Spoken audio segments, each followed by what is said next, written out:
Here we go. Here it is. It all started from the national championship game, and I've been dealing with this for 2 years now. And understanding, negative things have probably been said about me, but honestly, I'll take that because look where women's basketball is. People are talking about women's basketball, but you never would think that we'd be talking about women's basketball. People are pulling up to games. We got celebrities coming to games, sold out arenas, just because of one single game. And just looking at that, I'll take that role. I'll take the bad guy role, and I'll continue to take that on and be that for my teammates. And if I want to be that, and I know I'll go down in history, I'll look back in 20 years and be like, yeah, the reason why we watching women's basketball is not just because of one person. It's because of me, too, and I want y'all to realize that. Whether anybody likes it or not, the success of basketball right now for women, be it college, WNBA, are directly tied to two people, Angel Reese and Caitlin Clark. And that is the reality of the situation. There's no ifs, ands, or buts about it. Now, Angel's saying what I already said, right? So for me, I'm good with that because all it's doing is confirming. You see, a couple of years ago, when that whole thing went down with Angel Reese, there was the same thing going on then that there is now, and that is a giant misconception that Angel was just flippantly running her mouth and bumping her gums and taunting her and all that stuff. It's not what's going on. And a big part of that has to do with Keith Olbermann, who literally didn't take 3 seconds to conduct a Google search and find out what the hell was going on. This is stuff that I've talked about over and over and over again. I'm not going to get into it. If you want to listen to that, you better dig deep into my archives because I've been talking about this for the last couple of years. Now, the reality is this, that one single moment changed the dynamic of women's sports. They had record-breaking numbers a season ago as a result. They had record-breaking numbers this year for the NCAA tournament. They're having sold-out arenas right now in the WNBA. Everything about what those two are doing has created this. And I've said it over and over again. It is literally bird and magic. The carryover from what was going on in college to the NBA, back when they were at Michigan State and Indiana State, the carryover is what saved the league. Remember, the NBA was on a tape delay. Now, the WNBA isn't. Now, with this whole chartered flight thing and Caitlin Clark saving the WNBA, everybody better start giving her respect. That commentary is coming pretty much from both sides. But here's the thing. As far as the physical basketball that is being played against Caitlin Clark, that is being played against Angel Reese, that they are playing against other people, I guess we all just forgot what basketball looks like, don't we? Because we've been so well adjusted to the NBA and that moist-ass league that they have presented to us. And that's exactly what that league has become. Soft. S-O-F, capital T, soft. Softer than Cool Whip, man. And a lot of us have been sick and damn tired of it. Now, a lot of people are seeing what's going on with Angel Reese and Caitlin Clark and jumping on social media and going, man, you guys better stop giving away your gravy train. Welcome to professional basketball, people. Welcome to basketball the way that we remember it. Now, as far as this whole thing with Chinity and all that going on, if anybody actually watched that game, then you would know that it was retaliation. It was after the fact. You could say it was a little cheap, okay, but it was retaliation. And I'm not saying that I agree with it. What I'm saying is this is basketball. This is the NBA that so many keep claiming that they say they miss. This is the NBA that so many people kept saying, man, this league is so soft and I don't watch it anymore. None of these guys could hang in the 70s, 80s, and 90s. They wouldn't be able to play basketball the way that it was played back then. And there's too many rules now that help out the offense and this and that and the third. Now we get to witness it. And all it is criticize, criticize, criticize. Protect Caitlin Clark. whatever happens to Angel Reese is whatever happens to Angel Reese. It's a two-headed monster. And to be honest with you, I'm tired of hearing it from both sides because I think both sides are wrong. I think the issue here is that we're missing what basketball is really all about. The physical play, the attitude that comes with it. Neither one of them came into the league with no expectations. And by the way, Angel Reese and Caitlin Clark were not the only two that were drafted into the WNBA this year. You guys ever heard of Juju? Come on, man. Look, the thing that I get irritated with is the reductiveness, right? We're reducing it down to the most popular form.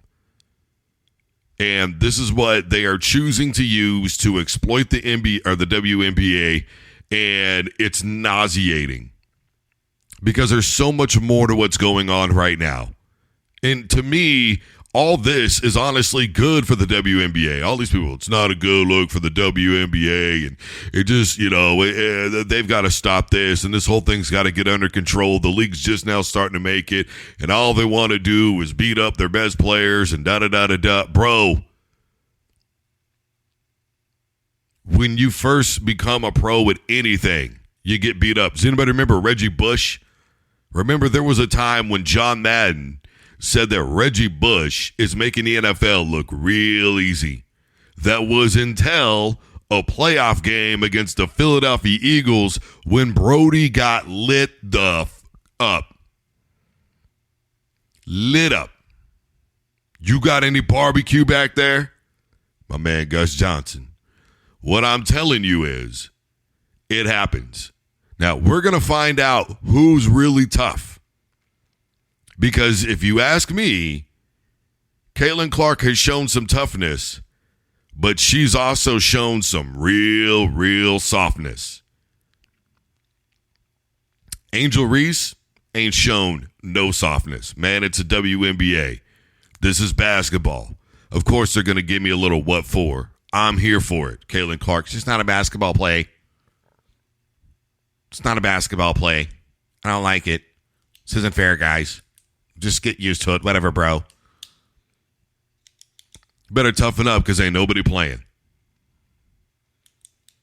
That's what I'm going to say. If you're going to dish it out, you have to be willing to take it. You can only be a darling for so long. Everybody got tired of it with LeBron James. It's no different. LeBron whining to the refs, game in and game out.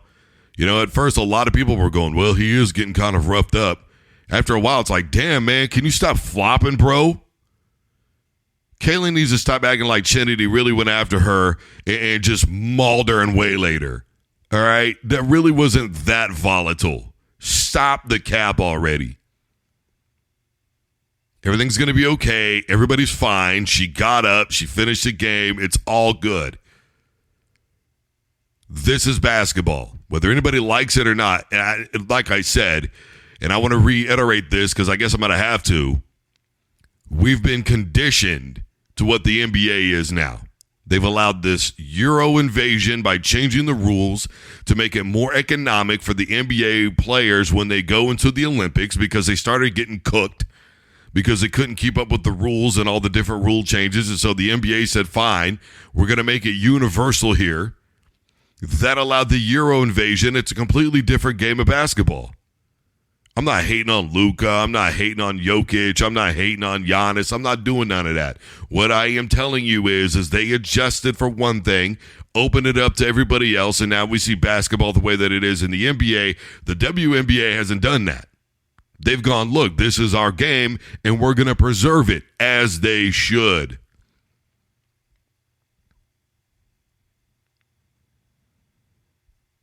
Well, we're just going to keep sending in stuff. Didn't everybody complain when LeBron did that? Didn't the Lakers do that this past November? Claim that over 20 calls were missed in one game? Get serious, man. Yeah, the refs are the refs. They're going to have good games. They're going to have bad games. It's still better officiating from what I've seen for the most part than what we see in the NBA.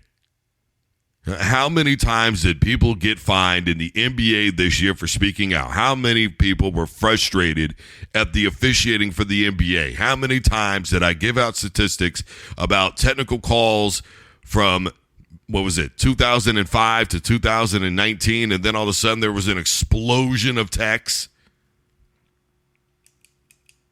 And for anybody that doesn't like Angel Reese and creates a villain picture of her, let's not forget Rodman wasn't liked in his day. He wasn't. He was not liked in his day. Just like the Meta Gala thing that I talked about, She skipped practice. She went to basketball, played basketball the next day. She went out and she cooked. Rodman, remember him skipping practice how many different times? Should have been with the Bulls when he was at Nitro. Should have been with Chicago when he was in Vegas. Come on, man. Let's just keep everything in perspective here. Before anybody goes, well, you can't compare him to Rodman or her to Rodman. That's just, what are you doing? You don't understand basketball, bro? She's not there yet. Maybe. Who knows? Time will tell, right? But in the meantime, let's not forget that Charles Barkley wasn't liked either. Rodman wasn't liked. Now they're all loved and revered. It's always a later on thing because during their heyday, they're so good that it makes you sick when they can do stuff like that, man. So let's all even out here a little bit. Pipe down. Everything's going to be okay. Caitlin's either going to tough it up and survive or she's not. Angel Reese is going to put up or she's not. Juju's going to put up or she's not. It's all the same thing. People are going to wash out in the WNBA the same way they do in any other sport. This is nothing new. It's still sport. So let's everybody marinate, calm down. It's going to be all right, I promise you. Obviously, we've got Justin Jefferson to talk about. We've got Mike Tyson to talk about a little bit later on. We've got Conor McGregor to talk about a little bit later on. Plenty to get to today. So Justin Jefferson gets $140 million. Look, is he worth every penny of it? Yes. And one of the things that I've talked about 1,000,001 times is when somebody gets a payday, I need people to understand that it's not just what they do on the field, but it's their value off of the field. We're talking jersey sales. We're talking the reason for the attendance. We're talking a laundry list of reasons why somebody is worth that type of money. But is he worth it to the Minnesota Vikings? Look, what did they do? They draft J.J. McCarthy, right? Kirk Cousins, they let him go to Atlanta. That's been a whole thing. I think they're going to need a very specific offense for J.J. McCarthy to make that thing work. Obviously, they still got to, finalize the deal and all that, but that's who they picked coming out of the first round. As far as the running back situation goes, I mean, how long has it been without Dalvin Cook? He was pretty injury prone to begin with.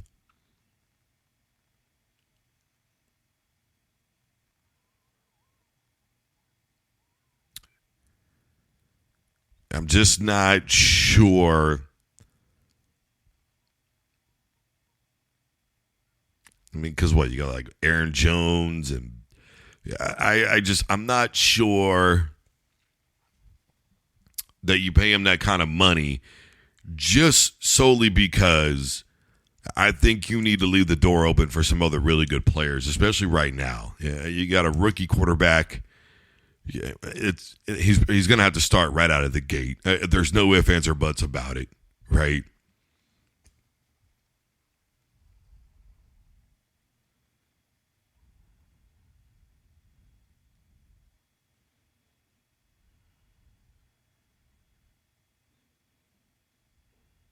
I just don't. And, there's a lot of really good conversation and a lot of really good talk about him and all that good stuff. I think a lot of us are really surprised that he's not with the Chargers, given obviously that Harbaugh is over there. But even then, that's symptomatic of he knows something that we don't. And I think that because you need such a very specific offense for McCarthy, I think you have to figure out a way to go and get the pieces to the puzzle that are going to help that offense to get along. if you go back and you watch Michigan football, it was a very controlled offense since Jim Harbaugh's been there. He's been accused, as a matter of fact, of not being modern enough in his approach, that he's too conservative. J.J. McCarthy spent a lot of time handing that football off, man. Play action has to be a thing for him. Now, I'm not saying that he can't make plays, because he could, but that was at the collegiate level. I literally just got done not too long ago talking about the first time that Reggie Bush got absolutely peppered by the Philadelphia Eagles. It shouldn't be too far from any of us that you got to be tough in the NFL to be quarterback. I know a lot of people talk about how the league is a lot softer than it used to be. I'm not saying that it's not. I'm not saying that they don't go out of their way to protect certain quarterbacks and not other quarterbacks. I'm not saying any of that. What I am telling you is that the first time you get touched in the NFL, you know you just got waylaid, Broham. And I think the reality of the NFL sets in a lot harder than people actually realize, and that's why I believe that quarterbacks should sit out. I think you got to get used to the hits. But the Vikings clearly are not thinking about win next year. They are thinking about win this year. And if you're going to give a 4-year contract worth that kind of money to Jefferson, well, then you're certainly not going to be willing to sit around on your thumbs and go, well, we'll just wait and see what happens, especially when you draft a QB. I think the reality is that this probably isn't going to work out very well for them. I think that they probably made the wrong move at QB. I'm going to say that first and foremost. I think I would have tried to trade or, maybe even keep Cousins, see what happens. While I don't think Cousins can get to the promised land, at least he's already there, right? Now, obviously he wants a lot more money than what he's worth. The fact of the matter is this. Minnesota now has to have a specific play calling style in order to work with J.J. McCarthy. Now, will it work with Justin Jefferson? That's the bigger question. So now you've got this quarterback that you've got to be specific with. And now you've got a wide receiver. Can he do it? Well, it's kind of the style they were doing with Cousins and yada, yada, yada, sort of. I think J.J. is a little bit more athletic than Kirk.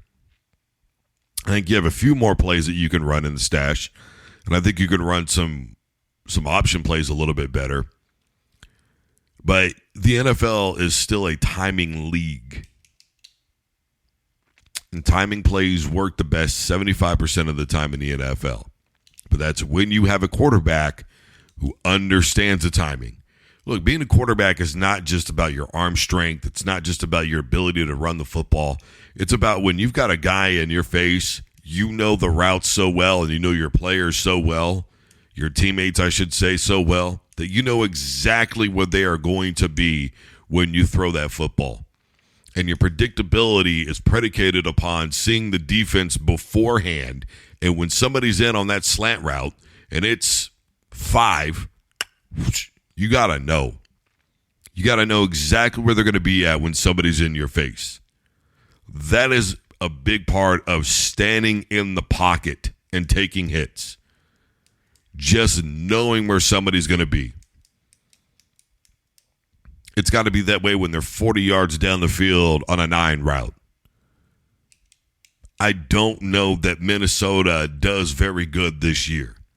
There's going to be a major adjustment period for J.J. McCarthy. And look, you might see him look good for the first few weeks in the NFL. Talk to me in October, November, December.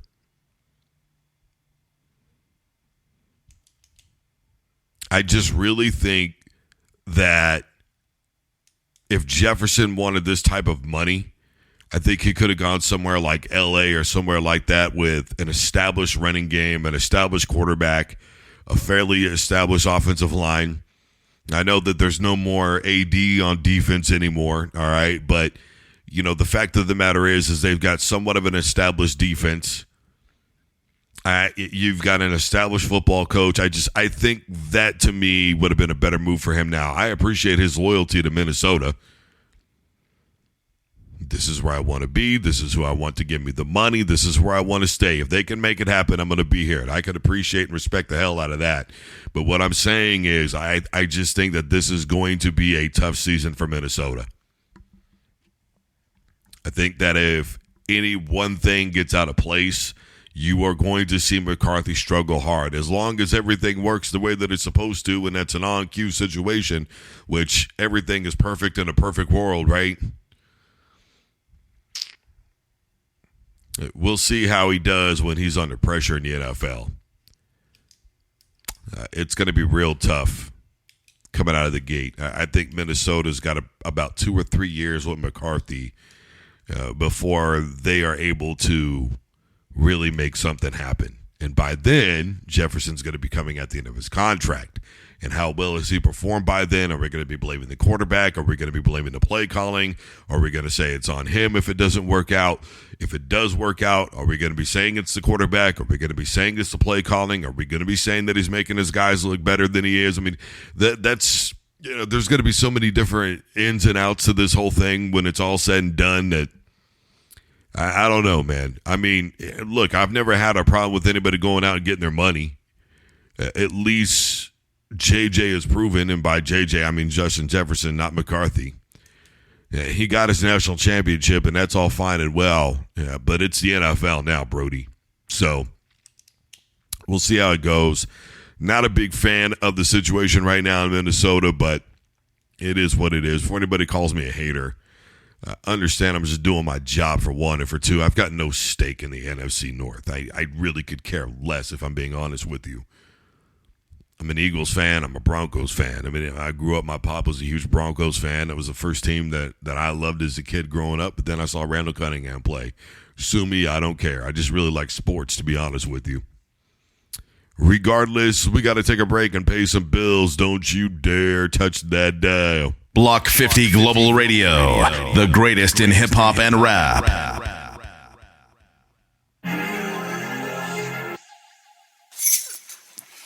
What is this? Maybach music. I like this Maybach music. Sweet.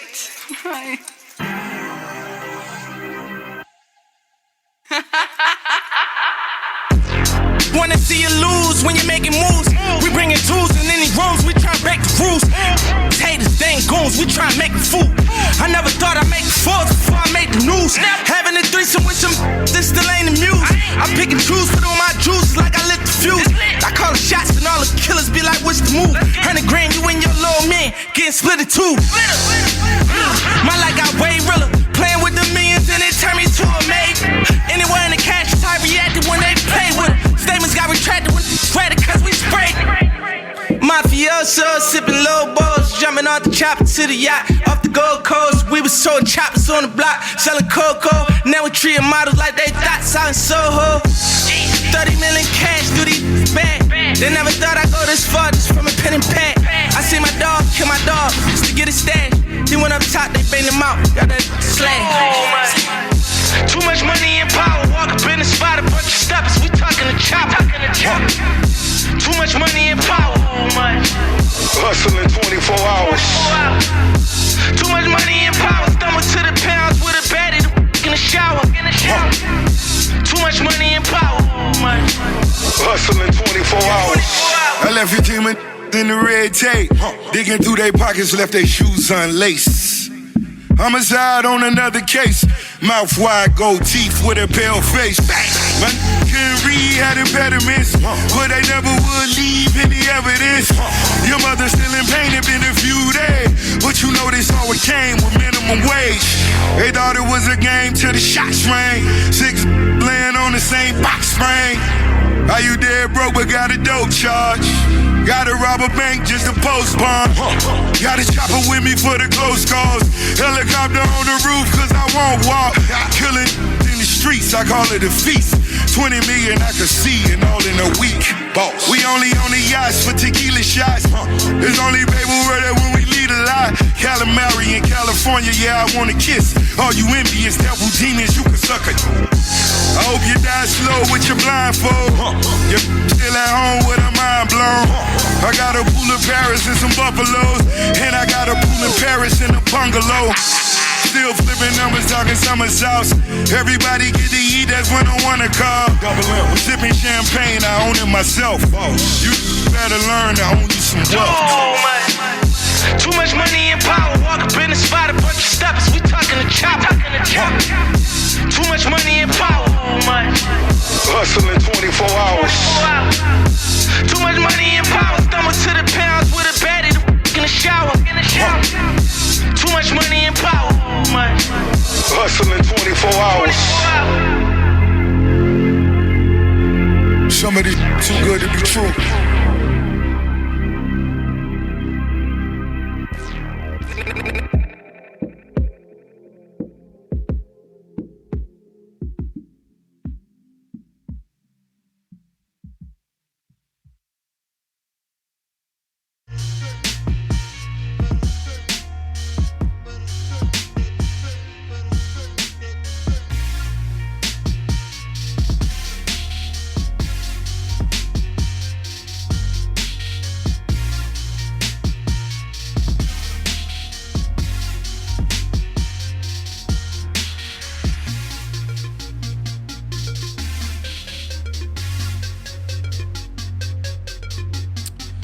Hello, everybody. I'm Drew Duncan. The show's fired up, and we are live. I am brought to you in part by WBFR Block 50 Radio, which is online 24/7, 365 at block50radio.com. I am wherever you are listening to podcasts. Take a device to play Fired Up by Drew Duncan on iTunes, iHeart, Apple, Google, Spreaker, Deezer, YouTube. Anywhere you're listening, I promise you, my man, I am there. Still plenty to get to today. NBA Finals are right around the corner. By the way, I don't know about anybody else, but I legitimately didn't see this coming. Apparently, there's a new Venom coming out in October, which well, there is the official statement from Netflix. A direct quote specifically from their ex. Unfortunately, Jake Paul and Mike Tyson will not face off on July 20th as planned. Tyson's recent ulcer flare-up has limited his ability to train fully for the next few weeks. The fight will be rescheduled for a later date this year after Mike's able to resume training with no limitations and both fighters can have equal time to prepare for this once-in-a-lifetime matchup. Stay tuned for the new fight date to be announced by the end of next week. That's next week. And for those who don't know, Mike was on an airplane and started to have a flare-up, and he could barely, move. And if anybody's ever had an ulcer, gosh damn. So he had a really bad flare-up with his ulcer, and that's it. Now, a lot of people are calling for this thing to just be canceled altogether. I don't know that you can do that. All the money that you've paid out already for the promotions and all that good stuff, I don't know. Now, supposedly, Roy Jones Jr. is trying to step up and get his hand in the pot, and he's saying, look, I'll take Mike's place and all that good stuff. Who wouldn't want that kind of a payday? Am I right? So I get it, but I don't know, man. I don't know the last time I saw Roy Jones Jr. train for anything. He had that exhibition against Mike, right? So,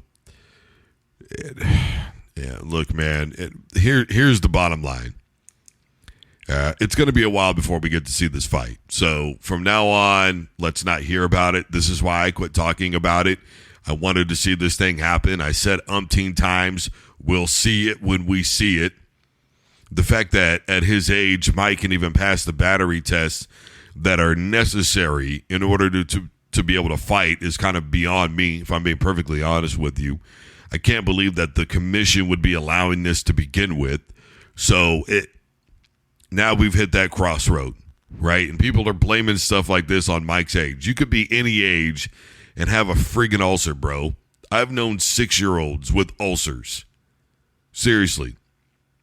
An ex of mine, her daughter was 6 years old, couldn't figure out her stomach problem, finally got the right testing done. Ulcer. 6-year-old child. So it's got nothing to do with Mike Tyson's age. Let's get that BS out of the way. It is what it is. It's a freak of nature. Some things happen, and now we're not going to get this fight. Because I can't imagine that this fight would take place later on in the year. Ulcers are no joke. It's nothing to play with. You've got to take very specific medication for it. You have to eat a very specific diet for it. And given the strain and stress that Mike is undergoing right now with his boxing training, it makes sense that something like this would happen. All the promotional stuff that he's doing, all the interviews, hopping a flight here, hopping a flight there. I mean, it all makes sense, man. You can have all the diet that you want to, but the other part is keep the stress down. You don't want to have a flare-up.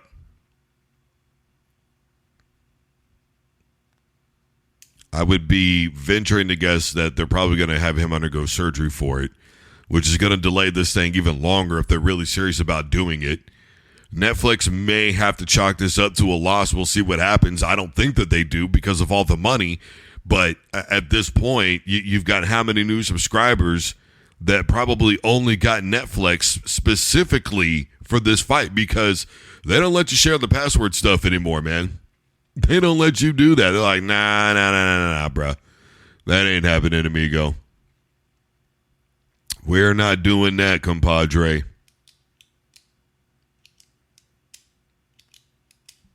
So what I would say is wait and see, and that wait's going to be pretty long.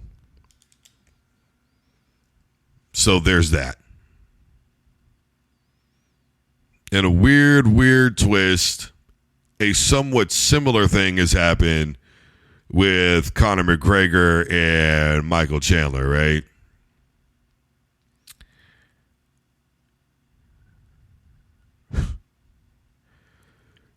Just weird stuff because it got delayed. Was it supposed to be in Dublin when that thing is supposed to happen? And now there's all kinds of rumors going on around Conor.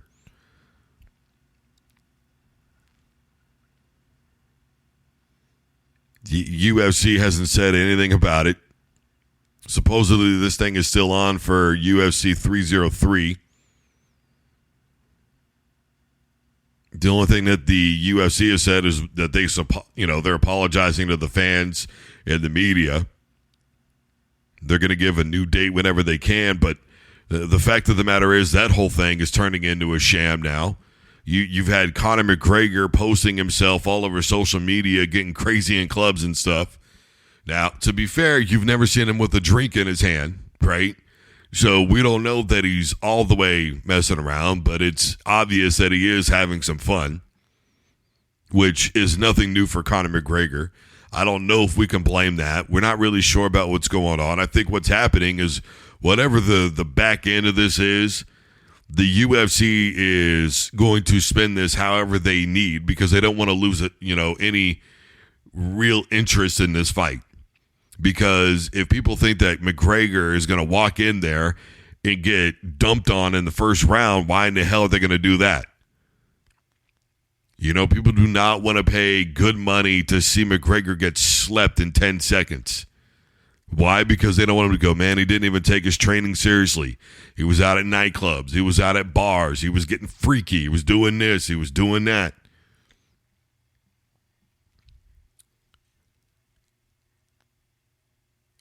Whether or not it's a bad move by McGregor to be doing all this, look, man, Brody's going to do him.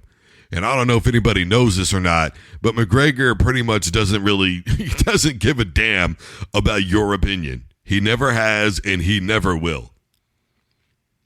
Buddy talked himself, to himself, for himself, into an entire career. And he's made an entire career off of doing stuff like this. So I would say that every move that McGregor makes is very calculated. It could be a mind game for all we know. He could have walked into that place, bought her a drink, been in there for 10 seconds, made it look like they were just in there all damn night long, and then walked the hell right back out of there. Not saying that's what happened. I'm just saying Noah McGregor, right? Now, here's the other thing, though. We've also seen Buckle Down McGregor, which doesn't usually look like this. Remember Buckle Down McGregor, the second fight when he was getting ready for Nate Diaz? When he didn't want to do interviews with anybody and he said he was going to take it seriously and he was going to train really, really hard. Does anybody remember the result of that fight? You know, I don't know anymore. You never know really what to think about McGregor. What I do know is this, and me and Austin Ford have talked about this. Basically, I think Conor McGregor woke up one morning and went, I think I want to do a fight. And did anybody really think that Dana White was going to say no? What are you, smoking? Come on, man. Dana wouldn't tell Conor McGregor no at age 90. Okay? You want to fight? Sure. We'll figure out a way to make some money off of this. One last time, champ. The double champ. He might be 90, but I can hear it now. Look, the point of what I'm saying is, this is one of two things. This is either McGregor being McGregor and playing the head game and doing whatever he does in order to win a fight, or this is McGregor being McGregor and having entirely too much fucking money and just going, I'm not taking this thing seriously, bro. I'm about to get paid. I'm helping somebody out as far as I'm concerned. I'm going to bring some really good attention back to the UFC, kind of a you're welcome. And that'd be that. Now, I said that if McGregor takes this thing seriously, he would win this fight. And I felt like he was going to take this very seriously. But I also said that if we see Pardon McGregor, then it's over with. Focus McGregor is one of the greatest fighters ever, period. There weren't many like him. Now,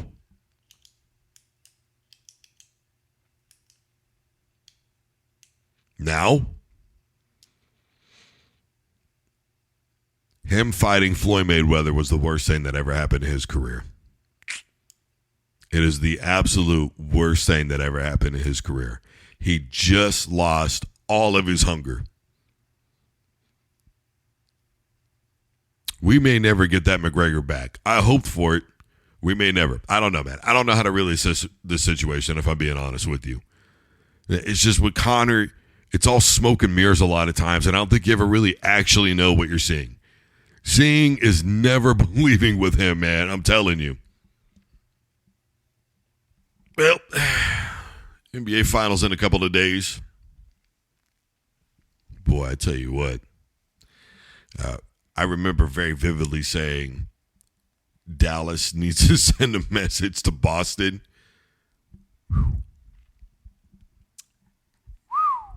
Did they ever? Let them have it. I mean, just thrashed Minnesota for no good reason. You didn't have to do them like that. And I would love to know who in the absolute was wild enough to start jawing with Luka. And you got Snoop thinking the whole damn thing is hilarious. Like, all right, man, I see you, bro.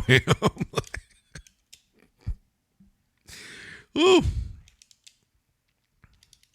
Mavs in 5, not 6, 5.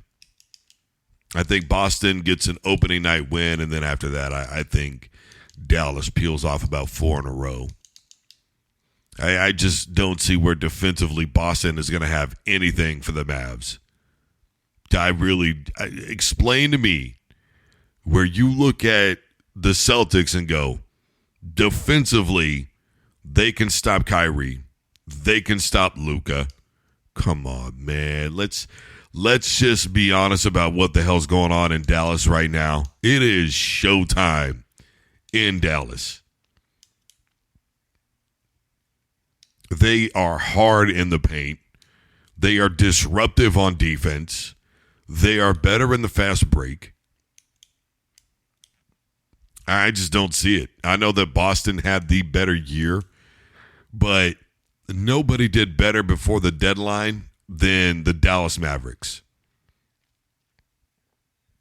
One of the things that I talked about was the Knicks really destroyed that team when they did what they did before the deadline.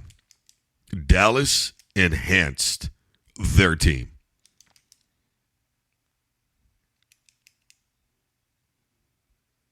And now for anybody who's saying this is a repeat with Dirk, I'm going to say no to that. What I am going to say is this.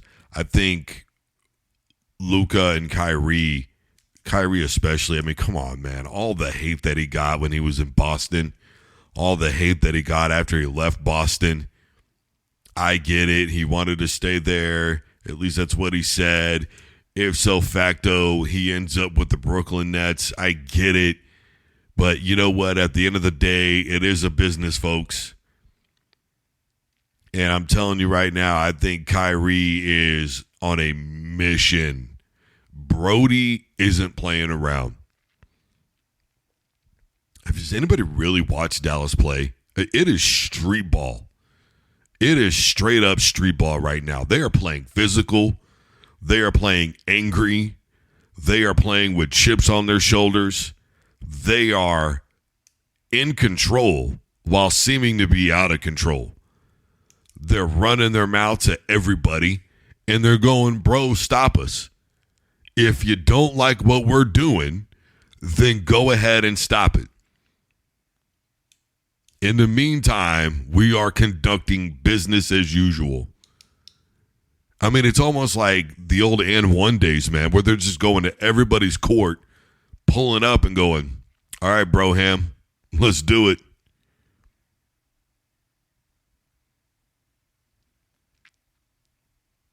They're in the building. They're outside. They're chilling. And they're doing whatever the hell they want to right now. And I'm going to tell you what, it's not as reckless as it looks sometimes. They are out hustling everybody. They're beating everybody to the point.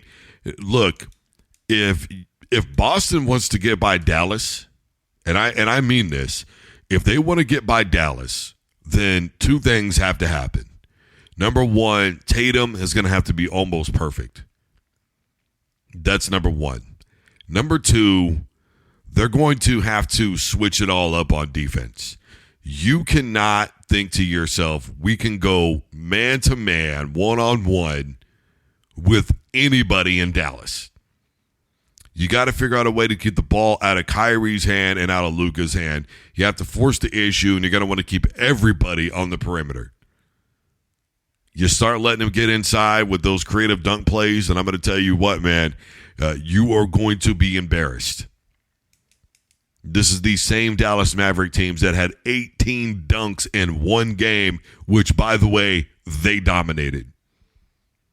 What I am telling you is you are going to have to play a box and one.